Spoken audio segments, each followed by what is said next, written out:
Welcome to the Cinema Gold Show. I'm your host, Larry Elise. Today we're diving into the latest movie news and streaming news from around the industry. But first, we'd like to thank our sponsor, Poddex, for sponsoring this episode. Poddex are unique interview questions and episode starting prompts in the palm of your hand. Whether you're a new podcaster or existing podcaster looking to grow your audience, you're going to want to check out poddex.com. And if you use the promo code Larry21, you can save 10% off your order. And now, without further ado, let's get into our first topic. CW has renewed several hit shows for the 2022-2023 season, including The Flash, Riverdale, Superman, and more. The fate of some of the CW's current shows have officially been decided. On Tuesday, the network announced that it will be renewing 7 of its existing shows, including All American, The Flash, Kung Fu, Nancy Drew, Riverdale, Superman and Lois, and Walker for the upcoming 2022-2023 season. This means the audiences will soon be treated to Season 9 of The Flash, Season 7 of Riverdale, Season 5 of All American, Season 4 of Nancy Drew, and Season 3 of Kung Fu, Walker, and Superman and Lois. At the moment, this leaves the fate of a number of the network's additional shows unknown, as renewals have not been given to veteran shows including Legends of Tomorrow, Charmed, Batwoman, Stargirl, In the Dark, Dynasty, Legacies, Roswell, New Mexico, as well as freshman series 4400, All-American Homecoming, and Naomi. The network also has a number of pilots and other projects in development, including the potential new DC series Gotham Knights, the Walker prequel series Walker Independence, and the supernatural prequel The Winchesters. Decisions on these projects are expected to be made closer to the network's upfront presentation later this spring.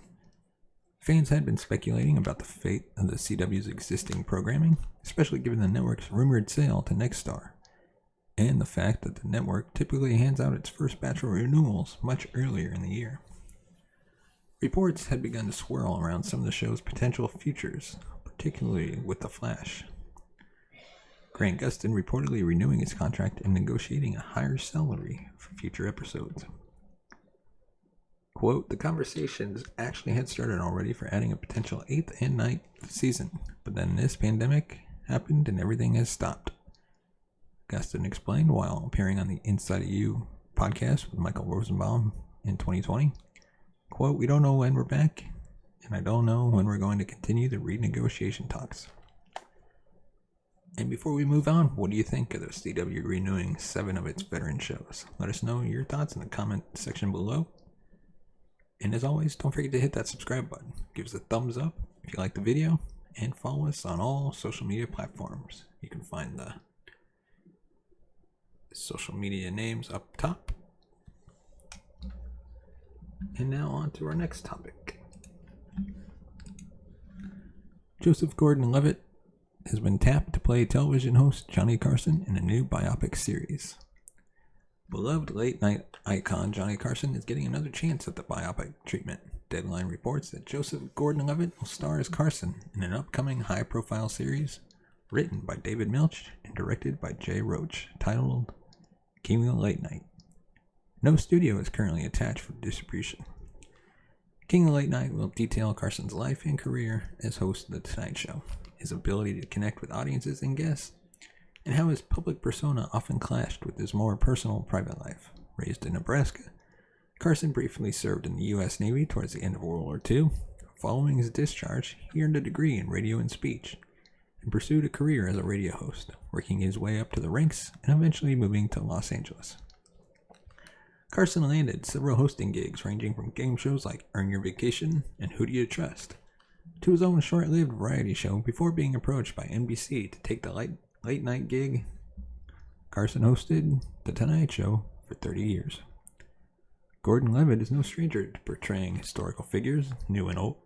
His extensive biographical credits include The Trial of the Chicago 7, Snowden, The Walk, and Lincoln. Gordon-Levitt currently stars as Uber co-founder and former CEO Travis Kalanick in Super Pumped. He's been the recipient of numerous awards and nominations over the years, earning 2 Primetime Emmys, a Satellite Award, and a Critics' Choice Award. This isn't the first time at capturing the life of the enigmatic on-screen host. Two separate projects based on the book Carson, a Magnificent and Intimate Portrait were planned but never came to fruition. HBO's 1996 television film The Late Shift saw Rich Little portray Carson, but the project focused on the conflict between Carson's successor, Leno, and competing host David Letterman. A comedy series titled There's Johnny premiered on Hulu in 2017 and followed fictional staff members working behind the scenes at The Tonight Show with Johnny Carson during the 70s. The show, however, never featured Carson as an on-screen character. Milch was tapped to develop King of Late Night back in 2017, with Roach and Gordon-Levitt signing on shortly after. The trio also serves as executive producers alongside Paul Lee, David Flynn, Paul Green, and Selmira Productions. King of Late Night is the latest project for Milch, who has recently worked on HBO's True Detective. Milch has earned 4 Emmy Awards during his career for his work on Hill Street Blues and NYPD Blue. Roach has also earned 4 Emmys as director and executive producer on Recount and Game Change, both being projects for HBO. With plenty of star power behind and in front of the camera already, King of Late Night is shaping up to be a project finally worth portraying Carson's iconic on-camera wit. As the production hits the market, only time will tell if this is Carson's time to shine once more. And now on to our next topic. Many people have questioned, why is Gotham City so corrupt? Gotham City has been plagued with crime and corruption throughout the Batman comic books and movie franchises. Gotham City is the home of Batman and his alter ego Bruce Wayne, as well as Wayne's deceased parents Thomas and Martha. The Waynes were philanthropists who were trying to rejuvenate Gotham City. Simultaneously, the mysterious League of Shadows Society was plotting to destroy Gotham, as they felt it had succumbed to corruption and must be purged.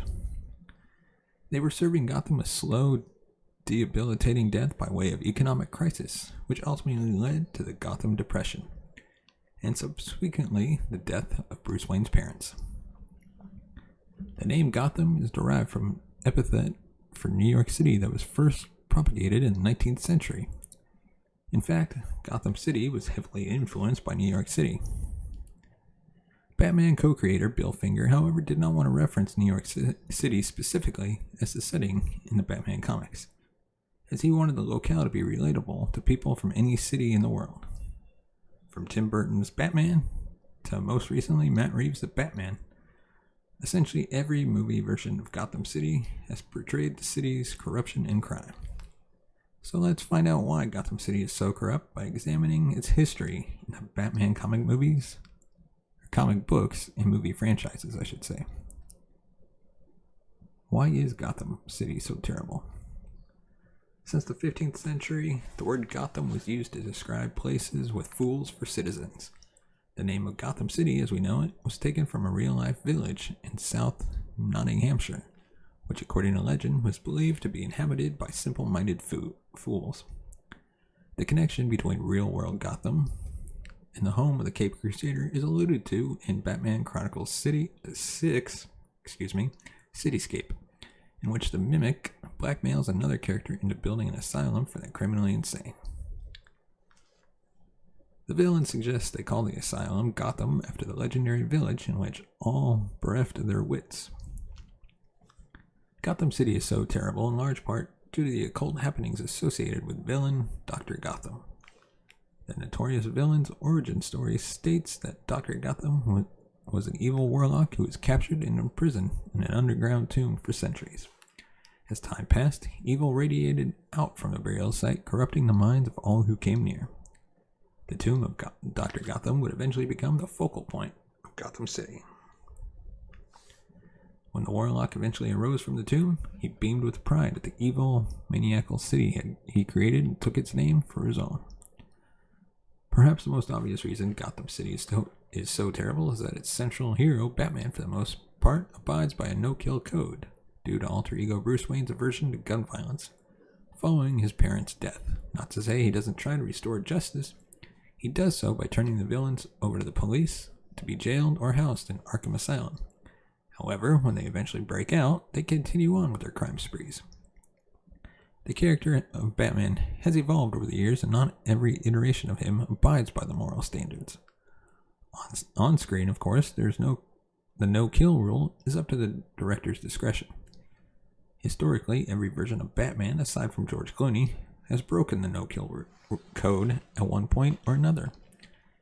The Batman also abides by the no-killing rule. Robert Pattinson takes the lead role as the Dark Knight in what is said to be the most realistic portrayal of the famed superhero to date.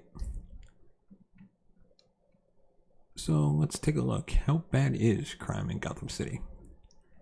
Gotham City has always been steeped in crime and corruption, which philanthropist Tom and Martha Wayne sought to correct by infusing money into the economy and building a light rail affordable transit system. After their untimely deaths, the city further decayed as fewer wealthy people in Gotham were willing to carry on the Waynes' good work.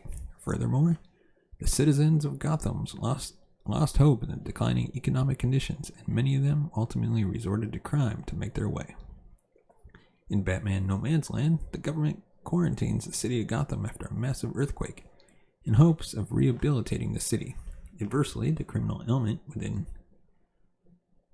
namely escapees from Arkham Asylum and an uprising of gangs, began fighting for control of Gotham.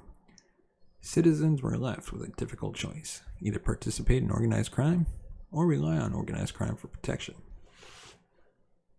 The main reason the crime is so bad in Gotham is because of its self-serving and corrupt police force, who are almost as bad as the villains themselves. The police in Gotham are corrupt because they are essentially owned by organized crime syndicate from low-level officers up through government offices. In the newly released The Batman, Matt Reeves tried to emulate the decayed, diseased, rotten-to-the-core version with Gotham City not seen since Tim Burton's Batman films. Let us know your thoughts in the comment section below. Why do you think Gotham is so corrupt? Is there any aspects that you've seen throughout the comics or the movies that you believe is a strong reason for that crime? Because, I mean, obviously we do know that it's corrupt because of the crime running amok throughout the city, but I want to know your thoughts. And now on to our next topic. Sandra Bullock was embarrassed by Speed 2. When looking back on her long and illustrious career, Sandra Bullock has one film she wished she didn't do: a little sequel called Speed 2 Cruise Control. She once said, quote, "I have one that no one came around to, and I'm still embarrassed I was in. It's called Speed 2. I've been very vocal about it. Makes no sense. Slow boat, slowly going towards an island. That's one I wish I hadn't done, and no fans came around that I know of. Except for you," Bullock told the interviewer, who shared their admiration for the film as a teenager. I feel like it had a kind of cult love as well. The Lost City co-star Daniel Radcliffe has said, "Very quiet, like 5 people, him and the other 4 12-year-olds who were watching the slow boat going towards the tiny island," Bullock responded to Radcliffe's comment. In addition to the less than thrilling storyline and the costly stunt work, many complained about Keanu Reeves not returning for the second installment, as his character Jack Traven,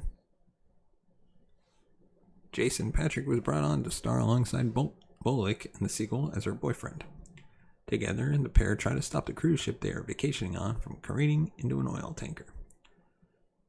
Reeves has commented on the script of Speed 2 several times, most recently back in December during an interview on The Graham Norton Show. Quote, "At the time, I didn't respond to the script. I really wanted to work with Sandra Bullock. I love playing Jack Traven, and I love Speed. But in Oceanliner, I had nothing against the artists involved. But at the time, I had the feeling it just wasn't right." While Graham Yost wrote the screenplay for the first film, Randall McCormick said and Jeff Nathanson were recruited to write Speed 2. The film was a critical flop, only earning $164 million in domestic and international box offices against a budget of $160 million. Bullock is set to appear in the comedy adventure film The Lost City, in which she stars alongside Radcliffe, Channing Tatum, and Brad Pitt. The Lost City hits theaters worldwide this week on March 25th. Thank you so much for watching and listening. As always, hit that subscribe button, give us a thumbs up, and if you want to support the show and help us grow, you can buy us a coffee at buymeacoffee.com/cinemagold. Your support helps the channel grow, upgrade our equipment, hire new writers, hire new show hosts. So consider supporting the show. And as always, thank you so much for watching and listening, and we will see you next time.